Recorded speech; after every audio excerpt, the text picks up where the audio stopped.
এতদিন আমাকে চুদে তোমাকে যায় চুদতো, ঠিক আছে? এটা তোমার ভালো লাগেনি, এখন 10 মাগিরে চুদে বেড়াবে, এটা তুমি শ্যাম্পু দিয়ে ধুয়ে তারপর তোমারটার মধ্যে নিও।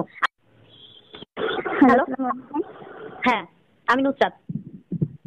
হ্যালো হ্যালো, হ্যাঁ আমি নুসরাত। নাম্বারটা কি চিনা নাই নাকি?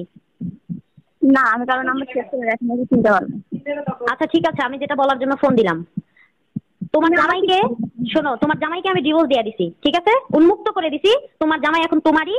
তোমার তো পছন্দ হয়নি, এতদিন আমাকে চুদে তোমাকে যায় চুদতো, ঠিক আছে? এটা তোমার ভালো লাগেনি, এখন 10 মাগিরে চুদে বেড়াবে, এটা তুমি শ্যাম্পু দিয়ে ধুয়ে তারপর তোমারটার মধ্যে নিও। আর তোমার জামাই যদি নেক্সট টাইম থেকে আমার পিছনে লাগে কিংবা আমার ক্ষতি করার চেষ্টা করে, আমার ফাঁসি দেওয়ার চেষ্টা করে কিংবা আমাকে থানা পুলিশ ঘটায়, তাহলে কিন্তু তোমার ব্যবস্থা আমি নিব, ঠিক আছে? জামাইরে ভালো করে নিয়ে সুখে শান্তিতে সংসার করো, ঠিক আছে?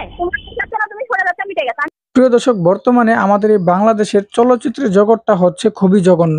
এই চলচ্চিত্রের জগতে যারাই গেছেন সবাই একটার পর একটা অসামাজিক কাজে লিপ্ত হচ্ছে। আজকের ফোন আলাপটি খুবই গুরুত্বপূর্ণ, না টেনে সম্পূর্ণ এই ফোন আলাপটা শুনলে আপনারা বুঝতে পারবেন বর্তমানে চলচ্চিত্রের জগতে এসব কি হচ্ছে।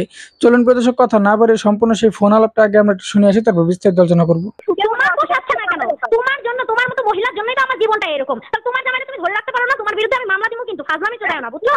ফাজলামি করো না, হ্যাঁ ফাজলামি করো না। তোমার জামাই যদি নেক্সট টাইমে আমার পিছনে আসে, আমি ভালো করে তোমাকে বলতেছি, তাহলে কিন্তু তোমার খবর আছে। এতদিন আমি গাইড দিছিলাম, টেক কেয়ার করতাম, তোমার এগুলো ভালো লাগে নাই, এগুলো ভালো লাগে নাই। ভালো লাগবে কোথেকে? এগুলো ভালো লাগবে কোথেকে রে? আমি করবো, আমি তো বানাতে গেছি, আমি অসুখে আছি, তুই চলে যা। তো তুই তো এগুলো করলি, এত কিছু তো তুই করছিস, তুই নিজে করছিস। এতদিন করিস না, তাহলে তো আমার ফেসবুকে চুপ কথা বলিস না, আমার ফেসবুকে স্ট্যাটাস দেই, তোর আবার ফেসবুকের মধ্যে আবার বিনোদন দেওয়া লাগে কিসের জন্য রে? মজা নিস? ফাজলামি করিস এগুলো দেখে দেখে, ফাজলামি করিস, একটা মানুষের লাইফ নষ্ট করে ফাজলামি করিস। তোর তোর তো ভালো লাগে নাই, তোর জামাইরা এতদিন আমার কাছে ছিল, এটা তোর ভালো লাগে না। এখন 10 মাগিরে চুপ দেয়, দেখিস না লাইকিতে, এই যে ছাত্রীতে 10 মাগিরে লাগাচ্ছে তোর জন্য, তোর মতো মহিলার কারণে এটা এতগুলো সমাজ নষ্ট। আর শোন, আমি এবার থেকে তোদের পিছনে লাগবো, কেন জানিস?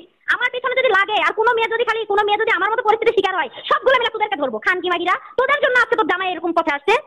বেশি মাগি, তোর জামাইকে ভালো করে রাখবি, ঠিক আছে? ভালো করে রাখবি। খানকি, তোর এতদিন তোর মজা লাগে নাই, বুঝছ না? এতদিন তোর মজা লাগে নাই। তোর জামাই আমারে লাগাই তো তোর এটা সহ্য হইতো না। তোর কিভাবে এই বুড়ি মাগি, তোর ফেসবুকে কিসের জন্য তোর ছবি দেওয়া লাগবে মাগি? হ্যাঁ তোর ছবি দেওয়া লাগবে কেন? তোর জামাই ছবি কেন ফেসবুকে দেওয়া লাগবে? তোর ভালো লাগে? তোর 3টা বাচ্চা কাচ্চা আছে, মানুষ করবি, আমার সাথে মিতুয়ালে থাকবি, তোর এটা ভালো লাগে নাই, বুঝিস না? যে আমরা দুই মা মিলে সন্তানগুলোকে মানুষ করি, জামাইয়ের চরিত্রটা ভালো করি মাগি, তোর এটা ভালো লাগেনি? জামাইয়ের জেল খাটানোর সময় তোর মনে ছিল না এগুলা? 14 বছর সংসার করে জেল খাটাস, বেয়াদব কোথাকার মাগি, খানকি মাগি। তোরে আমি দেখি, তোরে এবার কি করে তোর নামে মামলা দিব মাগি। ফাজলামি করিস, তোর জামাইরে ছেড়ে দিছি আমি। তোর জামাই যদি কোনো আমার না ঢুকতে দেয়, তাহলে এবার বুঝতে পারবি বেশটা মাগি কোন জায়গা। খানকি মাগি, তোর কারণে আজকে আমার লাইফ নষ্ট, বেশটা। তোর জামাই যদি খালি কোনো রকম আমার পিছনে ঘুরে আর কোনো রকম ইয়া করে, তোর দেখবি তোর সুখে শান্তিতে থাকা, তোর বের করে দেবো মাগি। শান্তি। প্রিয় দর্শক, বর্তমানে আমাদের এই বাংলাদেশের সিনেমা হল নাই বললেই চলে। আমাদের এই বাংলাদেশে ভালো কোনো সিনেমাই হয় না, যার কারণে বাংলাদেশে কোনো সিনেমা চলে না।